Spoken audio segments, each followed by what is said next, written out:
वचन, प्यारा वचन, ईशो मसीह का प्यारा वचन, पाँव को दीप को राह को रोशन, ये है मसीह का प्यारा वचन, ये है वचन, प्यारा वचन, ईशो मसीह का प्यारा। परमेश्वर के धन्य नाम की महिमा हो।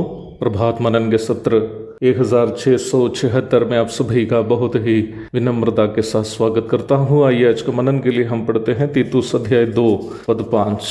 और संयमी पतिव्रता घर का कारोबार करने वाली भली और अपने अपने पति के अधीन रहने वाली हो, ताकि परमेश्वर के वचन की निंदा ना होने पाए। मैं जानता हूँ कि जिन बातों को मैं परमेश्वर के वचन से बता रहा हूँ, ये वर्तमान काल के कई महिलाओं के लिए हजम करने के लिए आसान बात नहीं है। इसलिए ही मैं प्रारंभ में ही ये बात कहना चाहता हूँ कि इन बातें जो मैं बोल रहा हूँ, ये केवल और केवल उन लोगों के लिए है जो परमेश्वर के वचन को अपने जीवन में लागू करना चाहते हैं और उस वचन के अनुसार जीवन बिताना चाहते हैं। जो लोग परमेश्वर के वचन के अनुसार जीना नहीं चाहते हैं, उनके लिए जब तक वे वर्तमान संसार में हैं, अपनी मर्जी के अनुसार जीने की आज़ादी है। उसके बाद परमेश्वर ये फैसला करेंगे कि उसके साथ क्या करना है। जवान बहनों की जिम्मेदारियों की सूची में अगली है घर का कारोबार। NASB बाइबल में वर्कर्स एट होम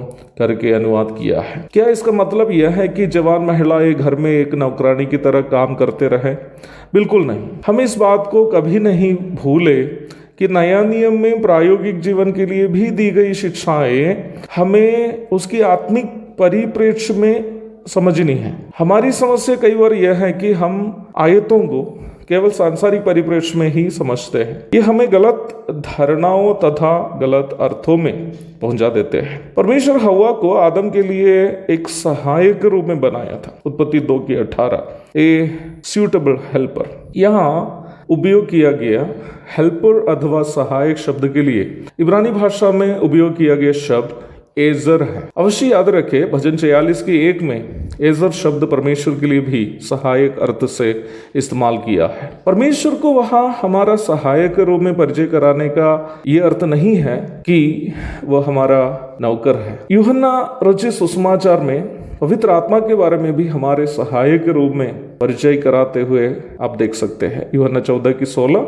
16:7। पुराना नियम में एजर शब्द का अर्थ शक्ति देने वाला या सांत्वना देने वाला आदि है। सहायक शब्द के लिए यूहन्ना 14:16 में इस्तेमाल किया गया शब्द पराक्लेटोन है, जिसका शाब्दिक अर्थ किसी की मदद के लिए भेजा गया व्यक्ति। अर्थात पत्नियां जैसे परमेश्वर हमारा सहायक है और पवित्र आत्मा कलीसिया का सहायक है, उसी प्रकार पारिवारिक जीवन के आत्मिक लक्ष्य तक पहुंचने के लिए पति की मदद करने के लिए परमेश्वर की ओर से नियुक्त किए गए सहायक है। और ये दोनों अर्थ पारिवारिक जीवन में बहनों की आत्मिक सेवकाई को दर्शाते हैं। बहनें शिक्षा प्राप्त करना, नौकरी करना आदि बातों का विरोध बाइबल किसी भी प्रकार नहीं करती है, परंतु बाइबल इस बात को स्पष्ट करती है कि घर के भीतर के कारोबार जैसे बच्चों के आत्मिक एवं शारीरिक बढ़ोतरी के लिए उन्हें आत्मिक तथा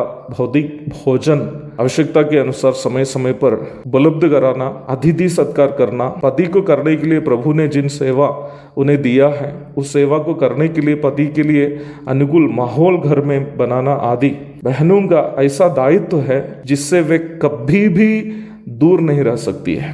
पहला तीमुथियुस 2:15, 5:10, 5:14 आदि पदों को पढ़ लीजिएगा। पढ़ाई या नौकरी के बहाने करके इन सेवाओं से दूर रहने वाली महिलाएं वास्तव में परमेश्वर के द्वारा रखी गई व्यवस्था का विरोध कर रही है। वर्तमान समय में कई बच्चे बर्बाद हो जाने का एक कारण यह है कि पैसे कमाने के चक्कर में माँ बाप दोनों व्यस्त रहते हैं और बच्चों की आत्मिक आवश्यकताएं पूर्ति करने के लिए घर में कोई नहीं है। एक अच्छी स्थानीय कलीसिया वही है जहां विश्वासियों को आत्मिकता में बढ़ने के लिए अच्छा आत्मिक आहार मिलता है। अपने बच्चों के लिए अच्छा आत्मिक तथा शारीरिक आहार उपलब्ध कराने वाली माँ एक अच्छी कलीसिया का उत्तम उदाहरण है। मुझे सुनने वाले प्रिय माताओं से मैं कहना चाहता हूँ कि आपके बच्चों के आत्मिक बढ़ोतरी का प्राथमिक दायित्व कलीसिया के अगुओं का नहीं है, बल्कि आपका है। इसलिए ही आपके बच्चे आत्मिक रूप में कमजोर यदि हो जाते हैं तो उसके लिए आपको प्रभु के सामने हिसाब देना पड़ेगा। एक और शुभ दिन की धन्य कामनाओं के साथ आज का मनन मैं यहाँ समाप्त करता हूँ। प्रभु आप सबको आशीष दे। आमीन।